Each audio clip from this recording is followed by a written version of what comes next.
Hello friends, welcome back to my channel Rashmi's food corner. कैसे हैं आप सब। आप में से कई व्यूअर्स ने मोज़रेला चीज़ घर पर बनाना ट्राई किया होगा। तो क्या आपकी चीज़ भी इस तरह की बनी जिसमें इलास्टिसिटी बिल्कुल डेवलप ही नहीं हुई, और या फिर इस तरह की परफेक्ट स्ट्रेचेबल मोज़रेला चीज़ बनकर तैयार हुई है? तो फ्रेंड्स, आज मैं आपके साथ में होममेड मोज़रेला या पिज़्ज़ा चीज़ की परफेक्ट रेसिपी शेयर करने वाली हूँ, जिसमें चीज़ में परफेक्ट इलास्टिसिटी डेवलप होगी और ये पूरे तरीके से स्ट्रेचेबल होगी। और साथ में हमने इसमें किसी भी रेनेट का इस्तेमाल भी नहीं किया है। और हमारी वो पहली वाली चीज़ ख़राब क्यों बनी, उसका मैं आपको कारण इसी वीडियो में आगे बताऊंगी, जिससे आप वो गलतियां ना करें। तो वीडियो एंड तक ज़रूर देखिएगा। तो चलिए फिर फटाफट से बनाते हैं। मोज़रेला चीज़ बनाने के लिए मैंने 2 लीटर गाय का दूध लिया है। ये बिल्कुल फ्रेश मिल्क है। तो इसको हम एक कढ़ाई में गरम करना स्टार्ट करेंगे और कंटिन्यूस चलाते हुए हम इसको गरम करेंगे। और बहुत ज़्यादा गरम नहीं करना है, हमको इसका पनीर नहीं बनाना है। सिर्फ इतना गरम करना है कि हमारी फिंगर इसके टेम्परेचर को सहन कर सके। और हिलाते इसलिए रहना है क्योंकि क्या होता है कि नीचे का दूध गर्म हो जाता है और ऊपर का ठंडा बना रहता है। तो ये देखिए, फिंगर डाल के हमको इसको बीच बीच में चेक करते रहना है। सिर्फ इतना गर्म होना चाहिए कि फिंगर इसको सह सके। तो मैंने गैस को बंद कर दिया है और अब यहाँ पर वाइट विनेगर से हम इसको फाड़ेंगे। तो यहाँ पर कोई रेनेट यूज़ नहीं कर रहे हैं हम। रेनेट क्या काम करता है, फैक्ट्रीज़ में इसको यूज़ किया जाता है कि जो मिल्क के सॉलिड पार्टिकल्स होते हैं उसको लिक्विड में से ही अलग कर देता है।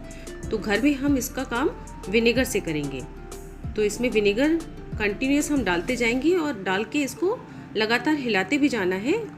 तब तक इस प्रोसेस को हमको करना है जब तक कि इसमें दूध के पार्टिकल्स इसके पानी में से अलग ना हो जाएं। तो ये देखिए, मैं इसमें डालती जा रही हूँ एक डेढ़ चम्मच, और उसके बाद इसको लगातार हिलाते जाना है।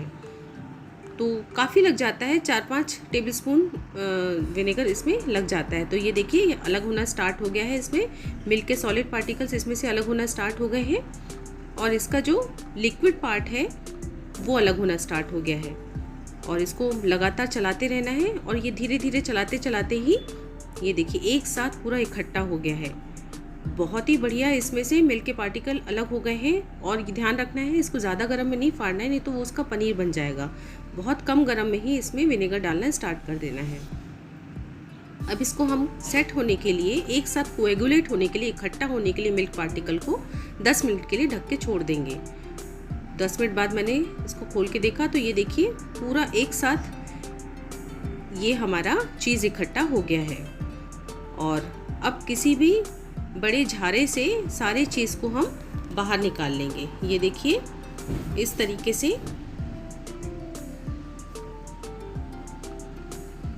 ये मैंने झारे में से इसको बाहर निकाला और इसको एक छन्नी में डाल देंगे ताकि इसका जितना भी एक्स्ट्रा वाटर है वो बाहर निकल जाए।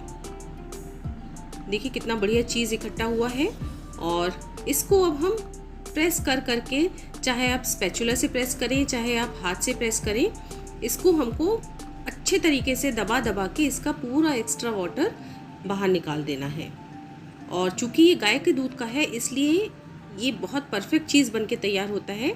मैंने पैकेट के दूध का भी चीज़ बनाया है और भैंस के दूध का भी चीज़ बना के देखा, लेकिन जो इसमें इलास्टिसिटी आती है गाय के दूध में वो और किसी मिल्क में नहीं आती है। तो वो पहले वाला चीज़ जो मैंने स्टार्टिंग में आपको बताया था वो मैंने अमूल के पैकेट वाले दूध का चीज़ बनाया था, लेकिन उसमें भी इलास्टिसिटी अच्छे तरीके से डेवलप नहीं हो पाई।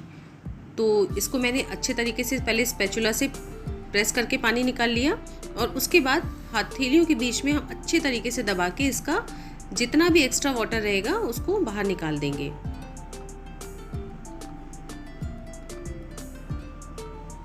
तो ये देखिए खूब अच्छे से दबा के मैंने इसका पूरा पानी बाहर निकाल लिया है।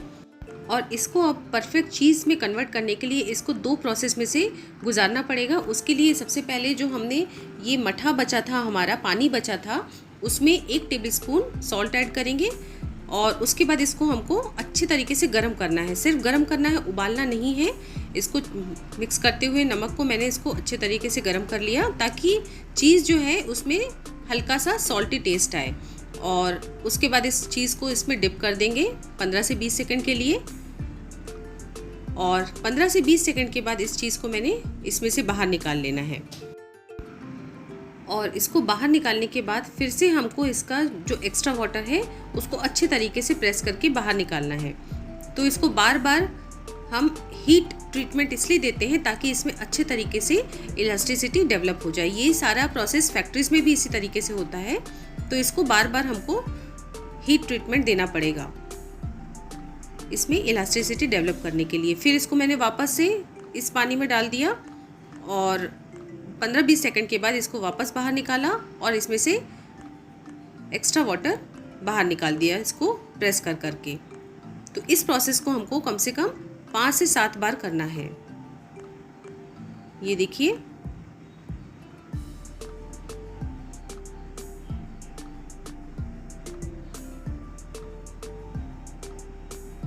इसको मैंने दोबारा से डाल दिया, फिर मैंने बाहर निकाला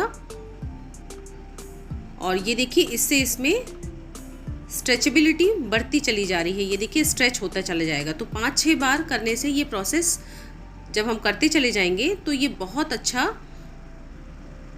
मोज़रेला चीज़ बनकर तैयार होगा। और सॉल्टी वाटर में इसको डिप करने से क्या होता है कि इसमें अच्छा बढ़िया सॉल्ट का भी टेस्ट आ जाता है, बिल्कुल मार्केट के मोज़रेला चीज़ जैसा। तो ये हमारा मोज़रेला चीज़ बनके तैयार हो गया है। अब इसको दूसरे ट्रीटमेंट से हम गुजारेंगे। क्या करेंगे कि इसके लिए एक बोल में मैंने आइस क्यूब्स वाला वाटर ले लिया है, बिल्कुल ठंडा चिल्ड वाटर। इसमें हम इसको डिप कर देंगे और कम से कम इसको 1.5 से 2 मिनट तक इसमें डिप करके रखेंगे। तो ये दूसरा इसका ट्रीटमेंट है कि पहले हॉट वाटर में इसको डिप किया, अब इसको चिल्ड वाटर में डिप करेंगे और फिर इसको प्रेस करके हम एक्स्ट्रा पानी इसका निकाल देंगे। तो ये हमारा मोज़रेला चीज़ बनके तैयार हो गया है। अब इसको मैंने क्लिंग रैप में रैप किया और कम से कम 4-5 घंटे के लिए फ्रिज में रख दिया। फ्रिज से अब इसको बाहर निकाला, जब 4-5 घंटे के बाद ये अच्छे तरीके से सेट हो चुका है। और अब मैं इसको आपको खोल के दिखाती हूँ। देखिए कितना बढ़िया मोज़रेला चीज़ बनके तैयार हो गया है हमारा। और अब इसको मैं आपको कट करके भी दिखाऊंगी। इसको नाइफ से मैंने स्लाइसेस कट की, बिल्कुल मार्केट की तरह घर पे ही मोज़रेला चीज़ बनके तैयार हो गया है। बहुत ही परफेक्ट बना है, फ्रेश है और ये कितना बढ़िया इसमें इलास्टिसिटी डेवलप हुई है वो भी मैं आपको स्ट्रेच करके भी दिखाऊंगी कि बहुत ही परफेक्ट बना है। तो पहले मैंने इसकी स्लाइसेस कट कर लेनी है और उसके बाद इसमें से एक स्लाइस को मैं माइक्रोवेव में गर्म करके दिखाऊंगी आपको कि कितना बढ़िया स्ट्रेच हो रहा है। तो इसको मैं 10 सेकंड के लिए माइक्रोवेव में गर्म करके दिखाती हूँ आपको। तो ये देखिए 10 सेकंड के बाद मैंने इसको बाहर निकाला और मैं इसको आपको स्ट्रेच करके दिखाती हूँ। बिल्कुल जैसे ही मार्केट का मोज़रेला चीज़ स्ट्रेच होता है, बिल्कुल वैसे का वैसे ही ये भी स्ट्रेच हो रहा है। तो घर में देखिए कितना परफेक्ट मोज़रेला चीज़ बनके तैयार हुआ है। लेकिन जो मैंने पैकेट वाले दूध का बनाया था उसमें इस तरीके की स्ट्रेचेबिलिटी नहीं आती है, मैंने आपको स्टार्टिंग में वीडियो में ही दिखाया है। और इसको मैं आपको ग्रेट करके भी दिखाती हूँ, बिल्कुल सॉफ्ट बहुत अच्छे तरीके से ग्रेट भी हो जाएगा।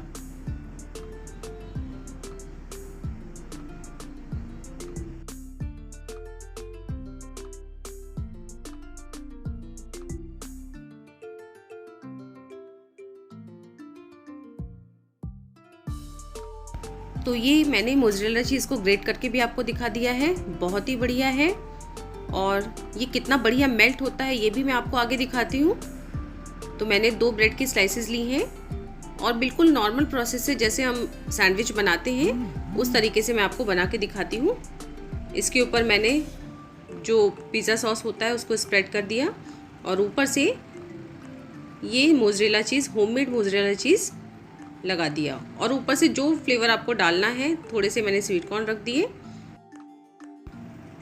और कुछ स्पाइसेस जैसे red chilli flakes, oregano, pizza herbs, जो भी आप फ्लेवर पसंद करते हैं वो ऊपर से डाल सकते हैं। और इसको फिर मैंने एक गरम पैन के ऊपर सेक लिया। तो उसके लिए पहले से मैंने पैन को गरम करके रखा है और इसमें ये सैंडविच ब्रेड को रख के इसको ढक देंगे और 1 से 2 मिनट के लिए लो फ्लेम पे हम इसको सेकेंगे। तो ये देखिए चीज़ कितना बढ़िया मेल्ट हो चुका है, बहुत ही बढ़िया मेल्ट हुआ है। तो इसी तरीके से मैंने सारी स्लाइसेस को सेक लिया और अब आपको एक तोड़ के भी दिखाऊंगी कि कितनी बढ़िया इसमें जो चीज़ है वो स्ट्रेच हो रही है। तो बहुत आसान रेसिपी है, घर में आप बिल्कुल आसान तरीके से मोज़रेला चीज़ बना के तैयार कर सकते हैं। रेसिपी आपको कैसी लगी?